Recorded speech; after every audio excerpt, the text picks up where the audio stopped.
Hello दोस्तों, मैंने जो पिछली वीडियो में बताया था कि मैं मल्टीपल टाइप के तरीके बताऊंगा जिससे कि आपके सोलर सिस्टम पे कबूतर वगैरह ना बैठे और कोई पक्षी ना बैठे, धूल मिट्टी ना करे। मैंने ये इस तरह का एक रिफ्लेक्शन पन्नी लगाया है जो 5 से 10 रुपए मीटर के हिसाब से मिल जाता है।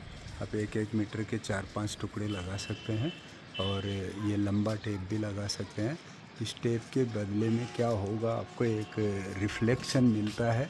उस सन रिफ्लेक्शन की वजह से ये इनको पसंद नहीं होता है पक्षियों को, उसकी वजह से ये यहाँ पे बैठना पसंद नहीं करते हैं।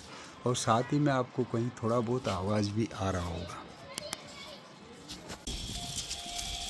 हाँ दोस्तों, मैंने बताया था आपको कि मैं आपके सोलर पैनल के रख रखाव के बारे में आगे और भी वीडियो में कुछ अटैचमेंट करूँगा, जिसके अंदर ये बताऊँगा कि आपके सोलर पैनल के ऊपर जो गंदगी होने से प्रोटेक्ट करने के लिए कार्रवाई क्या करेंगे। कार्रवाई वैसे बहुत है, लेकिन एक छोटा सा कार्रवाई है जिसकी हिंट मैंने दी थी, वो मैं बता रहा हूँ कि मैंने अभी ये पिछला कल से लेकर के अभी तक का देख रहा हूँ तो पूरे पैनल एकदम साफ़ सुथरे दिख रहे हैं। किसी तरह के पैनल के अंदर कोई गंदगी नहीं दिख रही है। इवन यहाँ पे बहुत ज़्यादा पहले कबूतर वगैरह के, कोई पक्षियों के बीट वगैरह बहुत होती थी। अभी बिल्कुल साफ़ सुथरा है। 24 आवर्स के बाद में दोबारा देखा।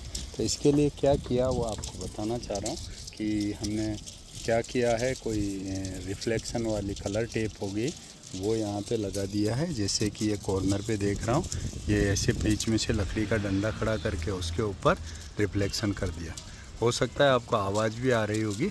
ये थोड़ा आवाज़ करता है, रिफ्लेक्शन करता है, जिससे बर्ड्स को ये आवाज़ और रिफ्लेक्शन दोनों पसंद नहीं है।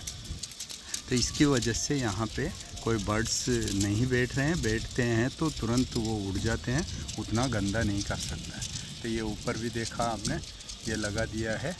लाइटिंग कंडक्टर के साथ में जो एले है वहाँ पे भी लगाया हुआ है।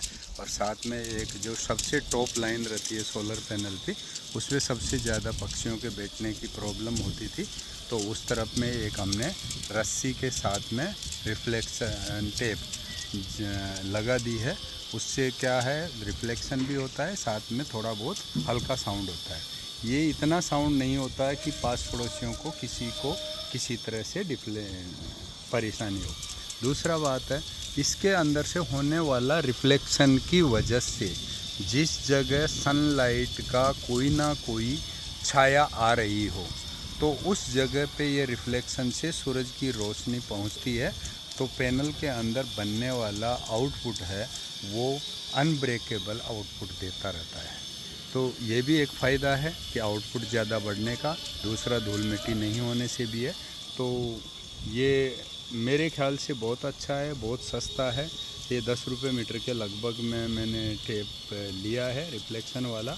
कोई किसी को ये लेना हो तो हम उसका परचेजिंग लिंक मैं भेज दूंगा डिस्क्रिप्शन में, आप रेफरेंस देंगे तो ठीक है। ओके दोस्तों, आगे फिर और कोई आप कमेंट करते हो किसी भी तरह का, ऑन ग्रिड इन्वर्टर है, ऑफ ग्रिड इन्वर्टर है, पैनल कितने वाट के होते हैं, कितना पावर देगा, क्या चीज़ चलाने के लिए कितना पैनल का किस तरह का लगाना पड़ेगा, कितना इन्वेस्टमेंट की ज़रूरत है, और इसमें सिक्योरिटी के लिए क्या क्या कर सकते हैं, सेफ्टी के लिए क्या करना ज़रूरी है, तो वो सब चीज़ों के बारे में मैं बताऊंगा, लेकिन ऑन डिमांड। किसी का रिक्वायरमेंट होगा कमेंट सेक्शन में डाल देंगे। अब ये मेरा जो है, मैंने इंस्ट्रक्शन दिया था कि पैनल को साफ़ करने के लिए एक तरीका, वो मैंने पहले दे चुका हूँ। दूसरा, ये गंदा होने से बचाने का प्रोटेक्शन वाला है। तो ये आज का वीडियो स्पेशली था कि हम बर्ड्स को कंट्रोल कैसे करें। ये बर्ड्स को कंट्रोल करने वाले मल्टी लेवल है, और भी है, जो मैं दूसरे लेवल के वीडियो फिर कभी बनाता हूँ जब प्रोजेक्ट कंप्लीट हो जाएगा उसके बाद। ठीक है, ओके, बाय बाय।